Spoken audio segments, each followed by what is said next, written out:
અમદાવાદના અસારવા સિવિલ હોસ્પિટલમાં વર્ષ 2025માં ઋતુગત તેમજ પાણીજન્ય રોગોના દર્દીઓમાં નોંધપાત્ર વધારો થયો છે। આખા વર્ષ દરમિયાન 11 લાખથી વધુની ઓપીડી નોંધાઈ છે। વાયરલ ફીવરના સૌથી વધુ 4705 કેસ નોંધાયા છે, જ્યારે ડેન્ગ્યુના 705 દર્દીઓને દાખલ કરવા પડ્યા છે। કમળા એટલે કે હેપેટાઇટિસના 2283 અને ઝાડા ઉલટીના લગભગ 2000 દર્દીઓએ સારવાર લીધી છે। મલેરિયાના 358 કેસ નોંધાયા છે। પાણીજન્ય રોગમાં ડાયરિયા અને કમળાના કુલ 5000થી વધુ કેસ નોંધાયા છે।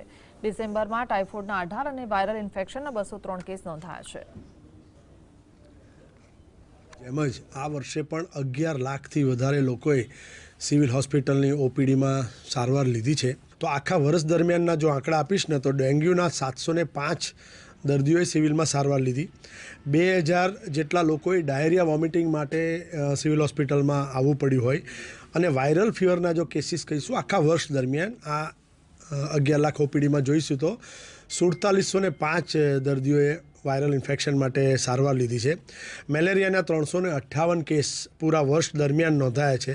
ડેન્ગ્યુના 705 દર્દી નોંધાયા, અને એવી જ રીતે કમળાના જોઈશું તો 2283 દર્દીઓએ કમળા માટે સારવાર લીધી।